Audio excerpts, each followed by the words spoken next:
The Holy Gospel of our Lord Jesus Christ according to Luke. Glory be to thee, Lord Christ. At that very hour, some Pharisees came and said to Jesus, "Get away from here, for Herod wants to kill you." He said to them, "Go and tell that fox for me. Listen, I am casting out demons and performing cures today and tomorrow. And on the third day I finish my work. Yet today, tomorrow, and the next day I must be on my way, because it is impossible for a prophet to be killed outside of Jerusalem. Jerusalem, Jerusalem, the city that kills the prophets and stones those who are sent to it. How often have I desired to gather your children together as a hen gathers her brood under her wings, and you were not willing. See, your house is left to you. And I tell you, you will not see me until the time comes when you say, 'Blessed is the one who comes in the name of the Lord.'" The Gospel of the Lord. Praise be to you, Lord. Christ. Please be seated.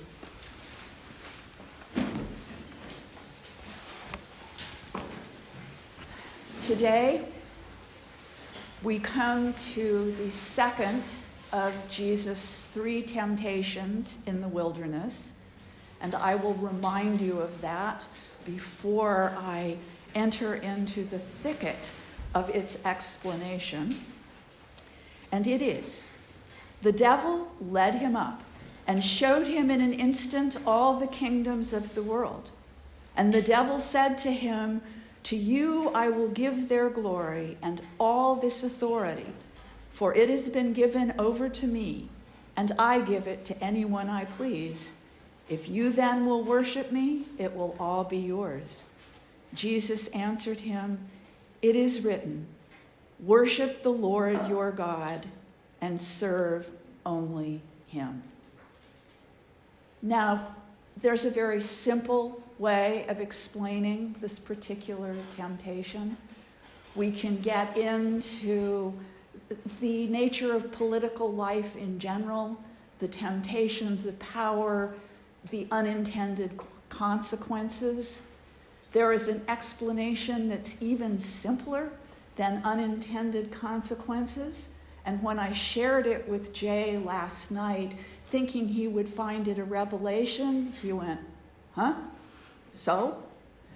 And that gets me to my second and more important point, and that is that any sacred text that reveals itself easily is not so much revealing itself as concealing itself and setting up a barrier to our deeper understanding.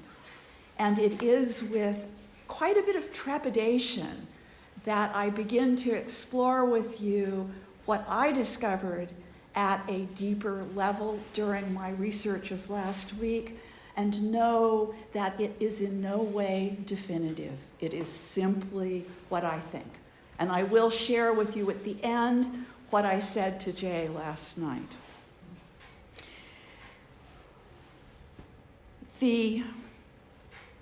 This temptation asks us to ponder the Faustian bargain of politics. Jesus and Herod, as we hear in our gospel today, which is a lovely gloss on the second temptation. Herod the fox, Jesus the hen. A world which can divide people into foxes or hens. A world which sees humans as predators and eating as a violent act. So not surprisingly, Paul warns us, you make your diet your God. A world that has murderous gods, because you would not turn eating into a murderous act if you didn't have murderous gods. And it was in that spirit of why this persistence of violence, why this persistence of the image of God as a vengeful father coming to judge us in these last days. Why our American obsession with the book of Revelation and everything coming out right in the end, with the sinners cast into the fiery pit and those who have suffered raised up into glory? Why do we cling to this legend?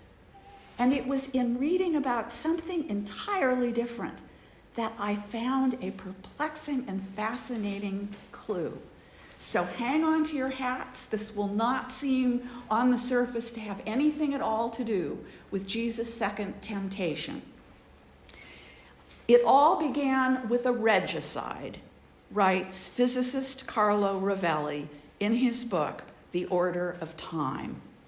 On January 16th, 1793, the National Convention in Paris sentenced Louis XVI to death.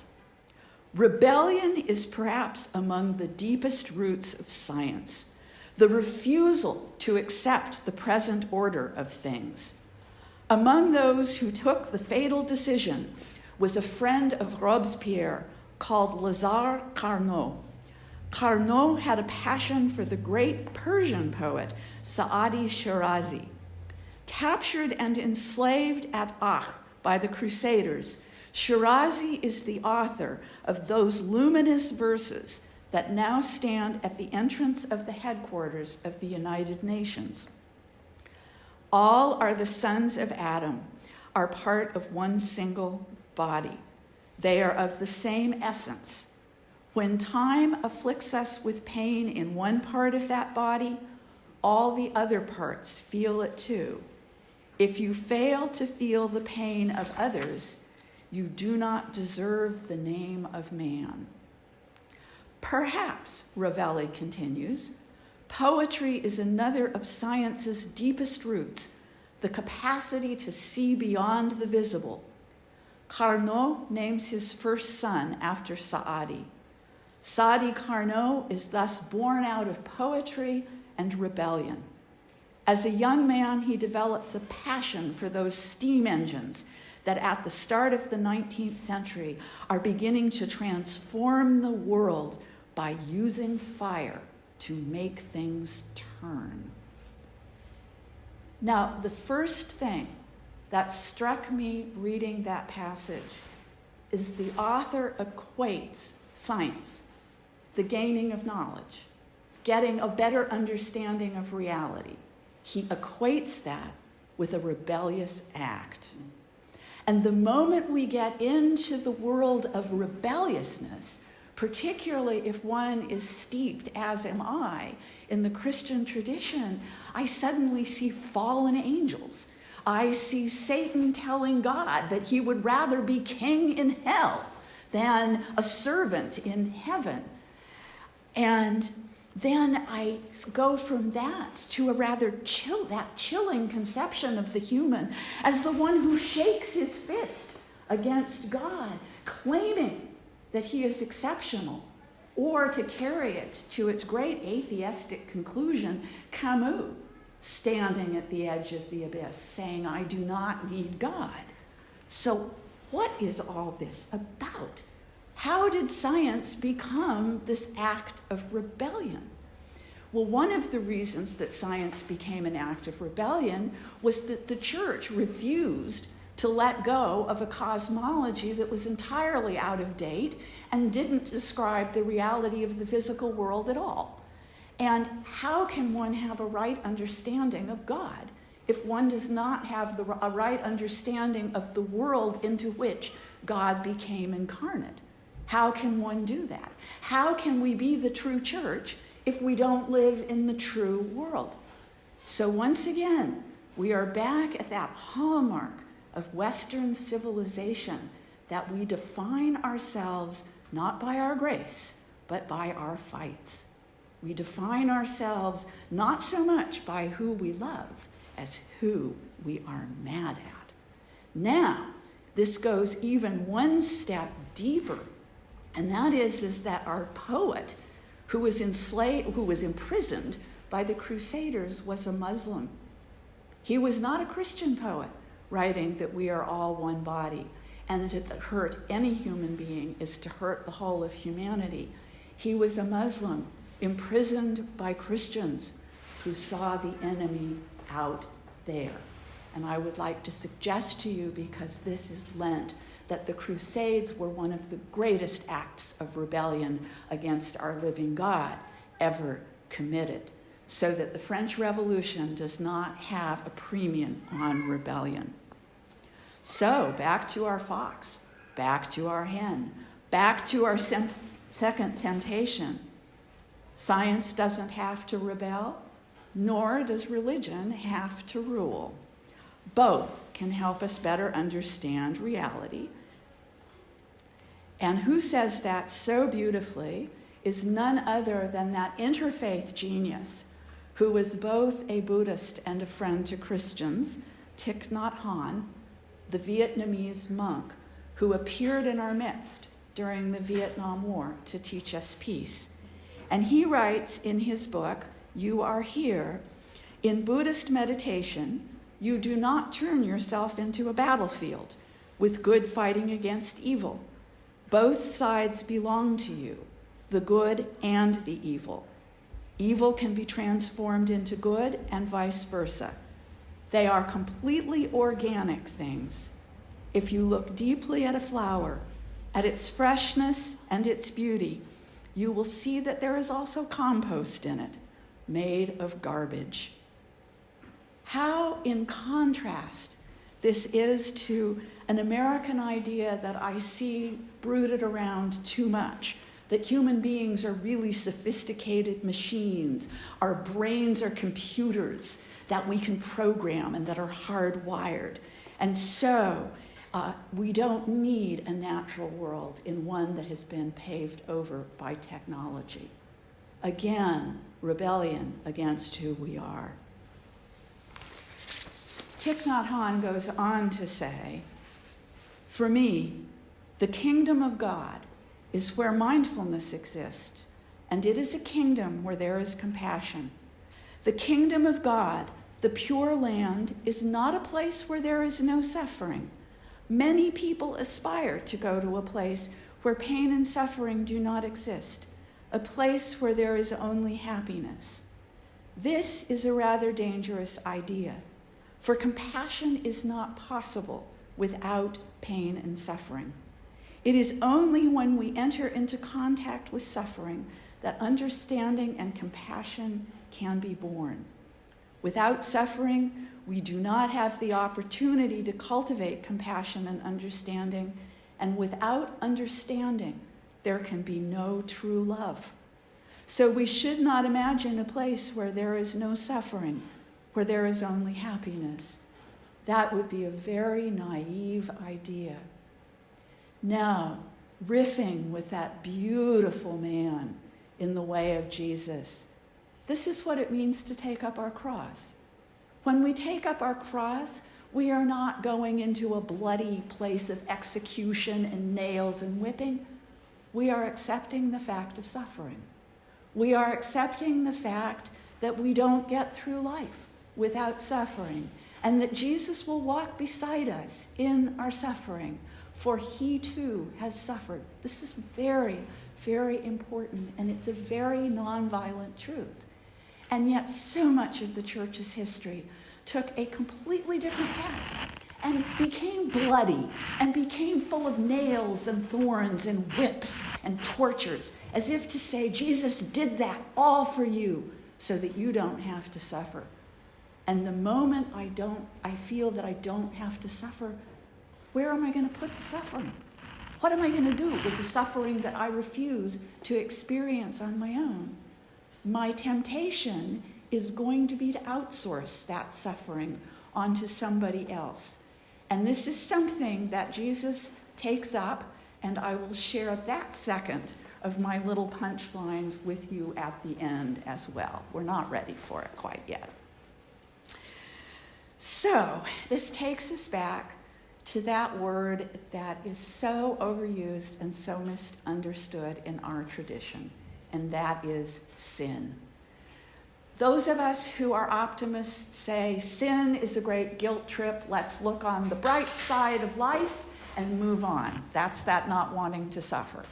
Those who wish to wallow in it say, I will own my sins, and as Martin Luther said, sin boldly, which is to say that I am wallowing in my negativity, which is no more helpful than wallowing in my optimism. The fact is, as we said earlier, we sit in between both those things, and we have both those things. So what is the basic meaning of sin?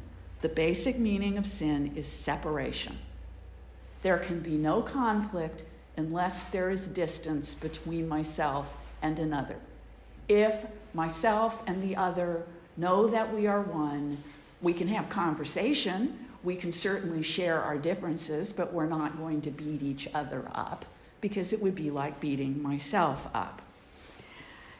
And the legends all speak of how we moved from that interconnected understanding that our dear friend little Walter has out there to this feeling of separateness. And in one case, it was a famine that made us so hungry that we went out in search of knowledge. In our own tradition, it's that we ate the wrong thing, that we found knowledge. Note that this, in all these cases, knowledge is tied up with food, which it very much is. So we go back to the Garden of Eden when the moment of separateness occurred. And you will know that I have said very often before you that original sin is not what we ate, but how we digested it. And how we digested it was with finger pointing and the articulation of other. And so Adam says, that woman you gave me made me do this. Eve says, the serpent beguiled me and I ate, while the serpent quite wisely remained silent. And the Zen master said, turn all blames into one. Turn all blames into one. So, if Satan, we come to punchline number one. This was what Jay shrugged at last night when I tried it on him. If Satan is in fact the master of deceit, anything that Satan tells us is going to be deceptive in one way or another. And so the deceit in this case is that the kingdoms of the world are plural, that you can have more than one kingdom. Because the moment you have more than one kingdom, more than one nation state, what happens? You go to war. You fight. You fight for territory. You fight for resources. You fight for power. That's what happens when you have more than one kingdom, which is why Satan finds that so delightful. The fact is there is but one kingdom of God, as Thich Nhat Hanh hints when he likens the kingdom of God to the pure land, to nirvana, to all of that. There is one kingdom. Many religions, many different ways of understanding God, many different ways of understanding the nature of the divine, but one kingdom, one earth, one world, one shared breath. What, if you think about it, one shared breath makes you think twice about using fire to turn wheels and send great clouds of smoke into our shared air. Now, the second thing that happened, the tragedy from which the West has yet to recover, and that is foxes and hens. Because what does a mother hen do if a fox breaks into their home? What does a mother hen do? She takes the hit for her chicks. She lets the fox eat her so that her little chicks, whom she loves very, very much, have a chance at life. What did Jesus do when faced with the kingdoms of this world? With Herod, with Pilate. What did he do? He took the hit. He took the hit for us. He died and hoped that his dear little ones would have a chance at the life abundant that is God's promise. But we were babies. We were little babies. We'd gotten just the tiniest amount of Jesus' deep teachings. We need a lifetime with a wise one so that we can be cured of our ignorance, so that we have the courage to grow, to trust God, to grow deep and wise and wonderful, not afraid of each other, not afraid of science, not afraid of anything, because we have experienced the kingdom of God within us and among us. But our mother hen was taken from us when we were still chicks. And like chicks, we have clung as a church to the past. We have clung to a view of the world that existed when Jesus was alive, because we want our mother back. We want our mother back. Jesus is always with us. God is always with us. The kingdom is always with us. Our task is as simple as understanding the Bible and as completely difficult. It is time, my dear chicks, for you and me to grow up and heal our broken world. Amen.